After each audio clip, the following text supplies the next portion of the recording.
Thanks everyone for coming to the third and best bat meeting that there has ever been. Tonight, the thing is, right, we've just got to take into account that it's actually clear outside.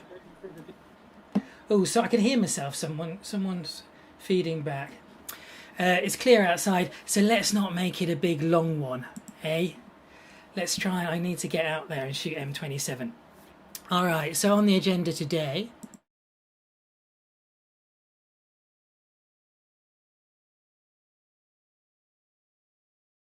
here. Okay. Sound good? You have to say yes. Yeah, sounds good. All right. Sounds good to me. Excellent. All right. Good. So, what is the point of the bat? Well, initially, the point of the bat was to kick Hubble's arse, right? That's why we're here.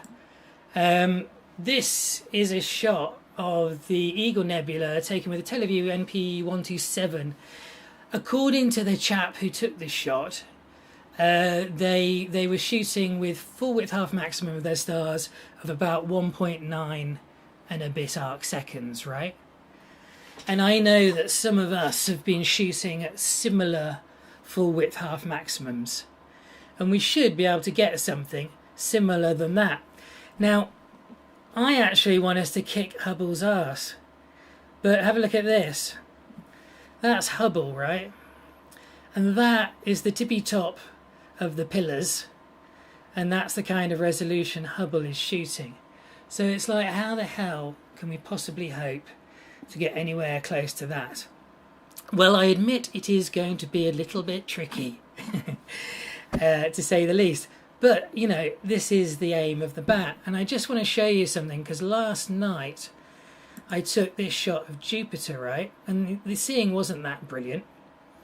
And Jupiter is at the same scale in arc seconds as this tippy top bit of the Eagle Nebula there, the tippy top bit of the pillars, right? So even with my 10-inch telescope, which is sitting outside right now, oh, you can't see her. It's a bit of a silhouette, it's got too dark. But there she is, even with that 10-inch Newtonian, which along with the mount actually cost me 650 quid. Even with that, we are, okay, I know it's planetary imaging, we're getting a similar kind of resolution. So how the hell are we going to actually match Hubble? It's not. The big advantage that Hubble has over us is that it can get above the atmosphere, right? The wobbly atmosphere. And I just want to show you something, because I don't know quite how we're going to do it, but I just want to show you something. So this, which might help us try and realise our dream, right? So I mean, admittedly, it's a massive task we've got. I mean, the mountain is enormously big. And if we get close to achieving it, I mean, maybe we won't make it to the top, but even nearly to the top, we're going to be blooming good. So I just want to throw out a few ideas. So this is, I shot Jupiter last night, right? This is the blue channel, right? And this is the green channel. And as you can see, as you go from blue to green, the resolution just increases a little bit. This is the red channel. And now on the red channel, I don't know how well you can see this, to be honest, but we're getting a very similar resolution to what Hubble got. I know Hubble's shooting long exposures. I know that. And then this is the IR channel, which is another step again. So when the wavelengths get longer, our resolution increases, right? And this might just be one way that we can start thinking about how we can begin to match Hubble. Obviously, the other thing that we're going to think about is lucky imaging. And when I'm shooting planets, I am lucky imaging. But when we're shooting deep space, it's much, much harder to lucky image. So I just wanted to throw that out there. And there is actually a little bit of a link with what I'm talking about. In order to make our lives a bit easier, we've been finding that, we've been finding it's blooming hard to process the data that we're getting in. And one of the things that takes hours is registering all the images on top of each other, right? So when I did M27, there was 20, 25, 30 different stacks. And I had to go through every one, crop it and star align it in PixInsight, right? And if it takes 10 minutes to do every one, then suddenly that's 2 hours spent just registering the shots, okay? And what we want to do is we want to have it so that people who come to process the data have the images already registered to the framing that we want, right? Now, we discussed this last week, and some very nice people have been putting up registration frames. Now, I think these frames that we have been started off with have been a bit too wide field, and really we need to be much more on this kind of scale, right? So I think this kind of scale of the Eagle Nebula is roughly 0.2 degrees field of view, right? And I know loads of us shoot at much wider than 0.2 degrees field of view. And I know that we're going to be cutting those images down a lot. But the thing is, right, what's the point in us shooting a wide field shot when we want to really try and match Hubble? Yeah? We want to show off our detail. And if we're posting on Instagram or something like that, we need to have a fairly zoomed in, a fairly magnified field of view, right? Otherwise, it won't show off all the beautiful detail that we've captured. So you might be thinking, well, I've just got an 8-inch scope and an APC size sensor. My field of view is mega, is way wider than that. I'll see if I can pull out a sort of typical field of view. Come on. Let's try. Oops, no, not that. Here are some of our field of view. Sorry. So this is a sort of typical field of view. Brilliant shot by Hatmandu, lovely. I think it's a bit too wide. I think we're not going to see the pillars of creation in that kind of a shot. And you're going to be thinking, well, why, it's such a waste cutting down. But I think we have to. But 8-inch scopes are still super useful. So I think, sorry, let me just fast forward. We need more of a pixel scale like that, right? That's the kind of shot we need to be kind of registering around, I think. And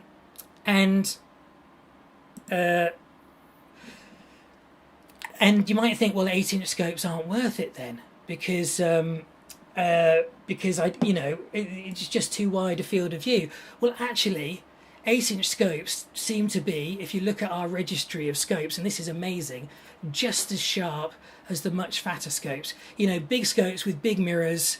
When the gravity has more of an effect on the weight of the mirrors, it's very easy for them to knock out of collimation. And what we've seen is that a number of 8-inch Newtonians costing 600 quid are as sharp. We've even got a 150mm refractor, which is as sharp as the bigger scopes, right? These guys are getting well below 2 arc seconds, full width half maximum. And what I'm going to do tonight, because Big Bertha is actually fairly wide field of view, I'm going to shoot maybe 3,000 5-second, 4-second, 3-second shots, right, tonight. And one thing I realised was that it's a real pain in the bum having such thousands of really huge images. So what I'm going to do is I'm actually going to shoot in sharp cap. I'm going to crop my image down as I shoot, and it's going to allow me to take thousands of images because the file size is going to be much smaller, and then I can do the whole lucky imaging thing. All right, that is my waffle. Big waffle.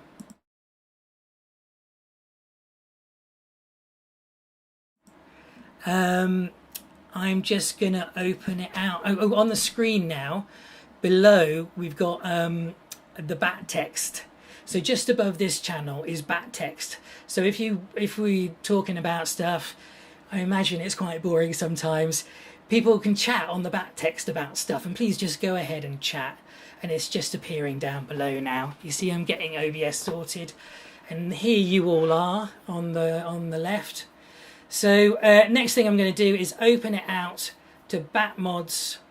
Are there any bat mods who want to report stuff from this week? Well, I don't know what. Let's see. I've got a few things that I wanted to cover. Let's see. I put it in the agenda here. Cool. So Elucin Nick has been very busy testing aeroplanes last week, but he's also our bat target mod, right? And it's a massive job, this. But anyway, Nick, take it away. Sure. Let's see. I will put my camera on. Then. Okay, there we go. You can't see me. All right, I'm going to share my screen. There we go. Look, I got you. It's cool. I've done something clever. I got you on screen. Are you sharing your screen as well? Oh, this is going to get complicated. What are you going to share? I can turn myself off if you'd like that. I'll do that. Make it easier. If you... Okay. Oh, I see. If I watch... Yeah, awesome. I got you. No, I could have done it. Yes. All right. Excellent. Okay, so I recently released this bat target analysis tool. I originally wrote it to help us pick the best targets for the bat for all our members. This is merely just a tool. So as a result of doing it, we recognize that individual users want to use this too. So therefore, I've released it into a GitHub repository. Right now, it's nothing fancy. It's just an Excel document or a Google spreadsheet. I'm going to put the link in the bat chat text here. Here it is. And it's in two forms. It's in this Google Docs spreadsheet, Google Spreadsheets form, as well as in an Excel form, like you can see here. So you'd put in, it's pretty simple to use. You just put in your coordinates for where you are. So let's say I was at 45. Actually, let's change that, and it just updates to different parts of the world. So let's say -39. So big picture, Nick, this is a yes. way of determining the best target that you can shoot from your location. Is that correct? Precisely. That's correct. And it has all of the NGCs loaded, as well as all the M numbers. I think the IC list is in here as well. There's multiple spreadsheets that show you like where that data is being parsed from, but this bat target analysis is the important tab. And let's just walk through this procedure once, and so you can see how this works. So okay, before I go, so you just put in your location. What does this all mean? There's two aspects to it. The bottom line, this is the column that I like to optimize for, zenith proximity score. This is basically telling you how good is it close to the zenith. So this picture here on the side, actually I made a PowerPoint for this. Jump ahead. Yeah, here we go. So what did this spreadsheet optimize for? It's optimizing for about 8 hours behind the sun. So we like in astrophotography to image stuff straight up optimally, because that's when you're shooting through the least amount of atmosphere, and therefore you can get much cleaner. The seeing is better straight up versus near the horizon. I think everyone here intrinsically knows that, but that's the general approach. So I optimize for plus 8 hours, because when the sun sets, you want it to be a little bit below the horizon and then shoot straight up. And so this is about 2 hours behind, and that's why it's plus 8 hours. You can use different numbers for your timing when you want to image, but that's kind of the idea. This is the optimization approach that I used for this. Okay, so now that I've said that, now you understand what I mean when I say 8 hours behind the sun. So if you're optimizing for September, which is what I was doing for this analysis, for my location, I can see that NGC 6958 will be 8 hours behind the sun. And so this is just merely tool, and you can see different times of the year when these things will be close to the zenith. So while this is behind the sun, there's still the altitude, which is an important aspect. So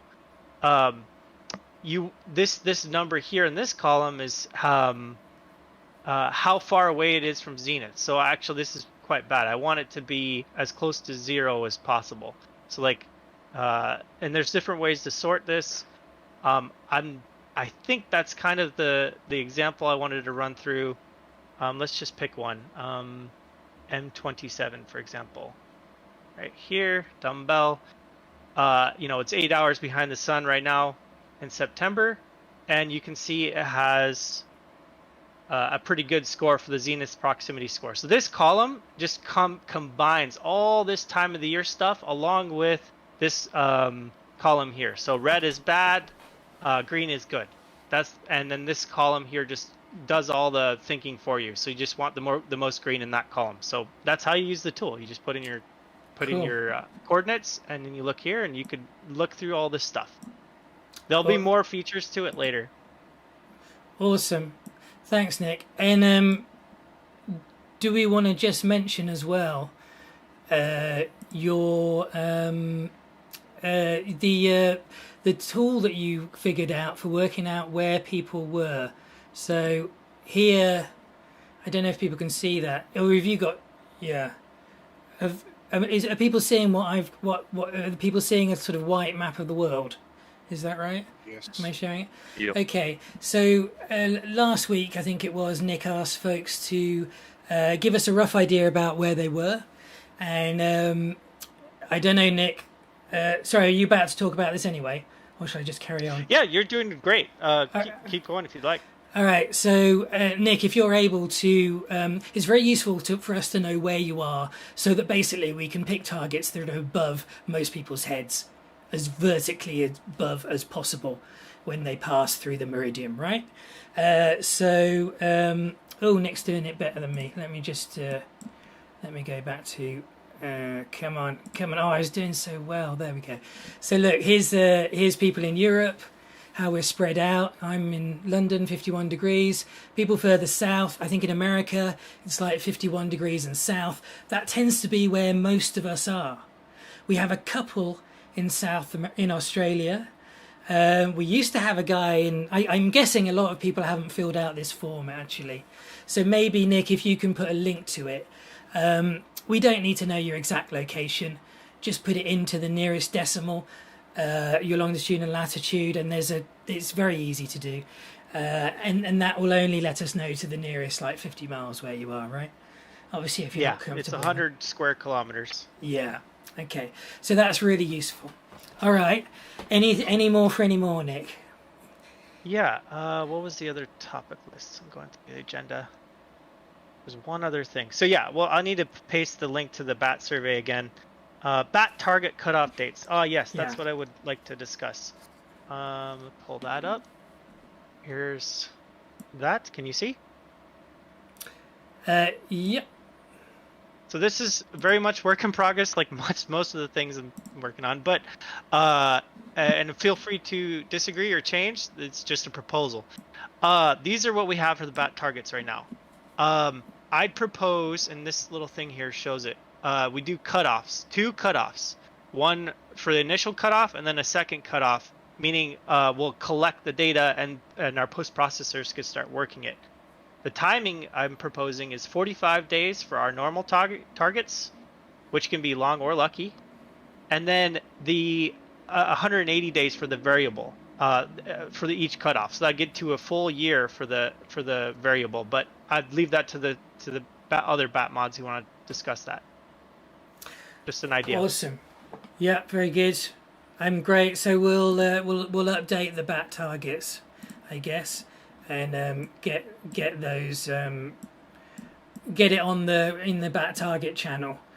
Get it written up. Brilliant, Nick. Thank you so much. Okay. Any more folks? I'd like to remind people to Paranoid use Ninja. This is Alex, who's responsible is been volunteered with the unenviable task of sorting out the upload download folders. Yes. Go on, sir. One of the problems I had over the last week was people not putting the data into the file headers. So I've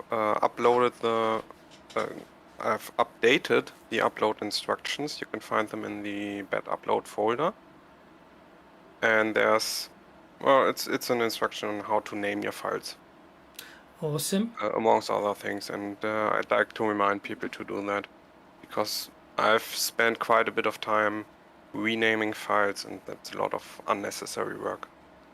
So you click on the Google Drive, you open it up, and in there you'll see a little text file which gives you the naming conventions that we'd like people to upload their stacks. Is that right? Exactly. Yeah. Okay. Awesome. Excellent. Any more for any more? Do we have any more mods here, actually? Space Cadet from Australia, are you able to talk? Or is it asking to, it's 5:30 in the morning. I can talk. How you doing? Are you alright, Yeah. sir? Yeah, I'm doing okay. I'm slowly getting through this coffee. Yeah. All right. Anything to add before we move on? Or are you good? I don't believe so. Everything seems to be pretty well covered. Awesome.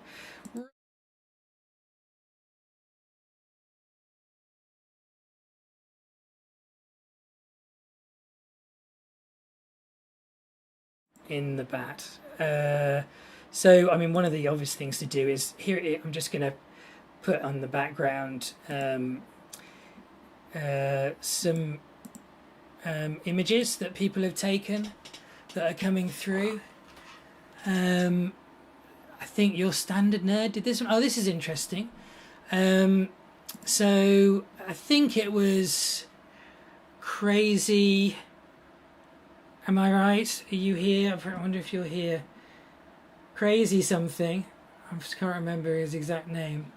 Posted what we've got on M27 on the left, and what Adam Block took using an 80 centimeter fat scope, presumably somewhere quite high up, so it got above around the atmosphere, right? And we haven't matched it. We haven't matched the 80 centimeter scope yet. One of the reasons is it's a difficult target to do lucky imaging with. It's really a narrowband target. When you shoot it in luminance, there's not a lot of contrast. And actually, I meant to mention, in fact, with this shot of Jupiter that I took, what's really interesting is that oh, come on, go back to the blue. Is it going to do it? Gosh damn it. Is it Mr. Crazy Physicist? It is Mr. Crazy Physicist. All right, with this shot of Jupiter, the blue channel, right, is the most blurry, is the most affected by the atmosphere, because it's got a shorter wavelength, right? It gets more disturbed by the atmosphere. But although, annoyingly, I can't get the blooming blue channel to come up. I don't know why not. It's not playing with me now. Come on, next one. There. Okay. But, really interestingly, those dark spots, right, have come out really well. And that's because sharpening works really well on high contrast targets. So those dark spots where there isn't hardly any blue on Jupiter, even though I was using the blue channel, because it was such a high contrast part of Jupiter, we really managed to use sharpening tools such as wavelets, really brought those out. So that's just something to bear in mind. Anyway, I digress. So yes. So, and one of the problems with shooting M27 is it's hard to find, the luminance is not high contrast, right? So it's quite hard to sharpen it. I am going to experiment tonight with something, see if anything happens.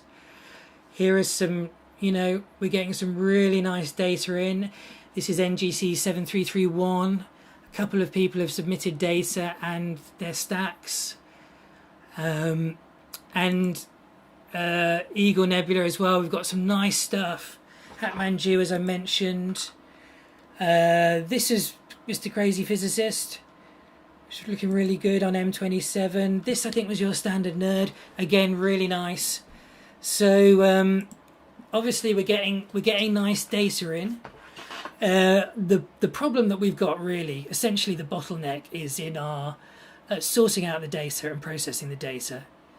But before we move on to that, I just wanted to ask the team if there's anything they wanted to mention that they'd done recently.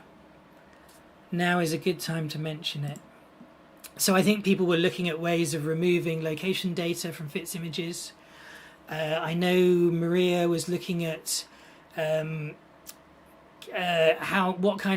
to get a shot that we can use, because in order to register all the images that we get in, we need a shot, an unstretched shot, right? I think something we're going to talk about. Anybody? Okay, well this is good. Oh, go on, sorry. I said not me. Not you, all right. So,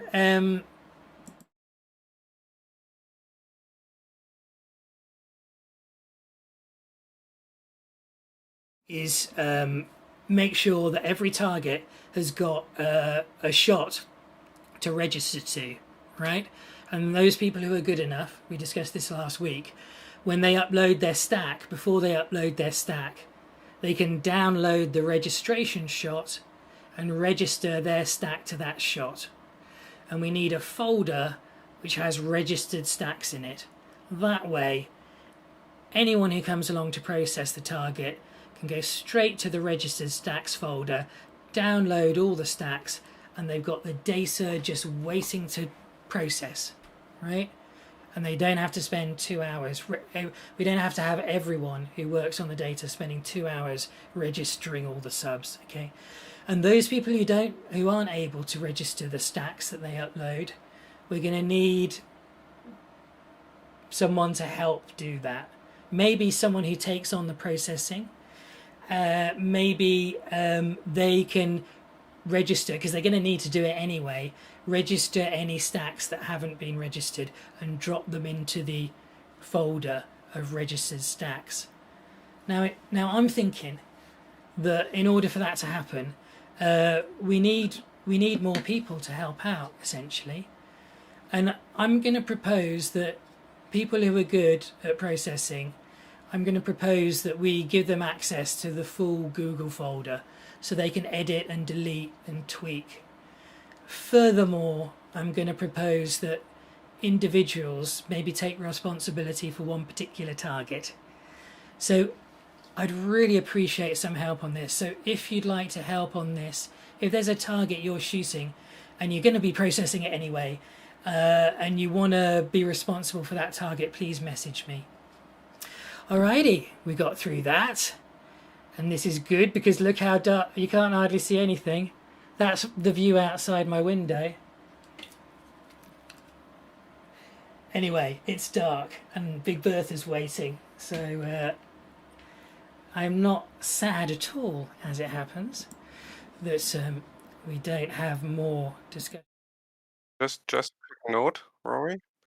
The master reference frames I would just put into the main folders for the targets. So they are directly available.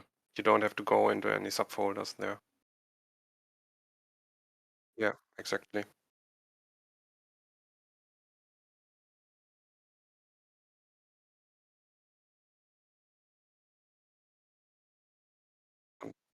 I don't think so.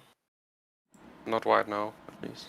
Does anyone I think want as we cut off targets, it'll cycle the focus of the bat, right?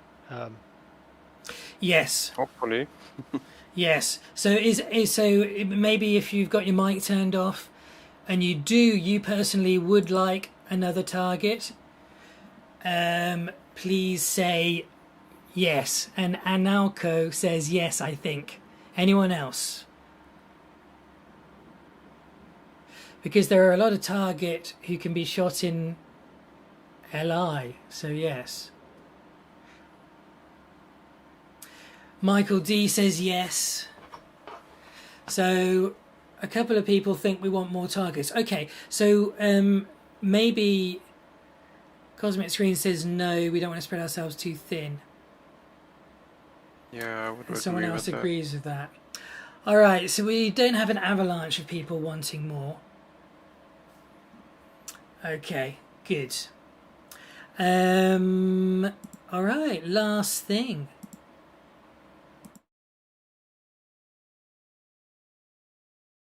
Questions about anything.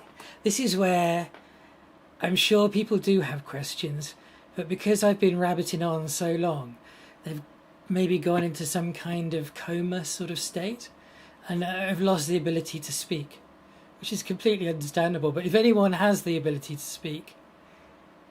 Oh, here we go. Lars, where can we put our location in again so we appear on the map? Right, well maybe Nick can... So I think it's... Did you post it in the back chat text? Yes. So just posted voluntary member location. I'll just bump it one more time. Space So- Cadet just sent a link. So those of you who don't know, one channel up, right above me, I'm pointing at it now, is a channel called Back Chat Text. If you click on there, you can still hear me, unfortunately for you, but the good thing is you can chat amongst yourselves essentially. All right, any more questions?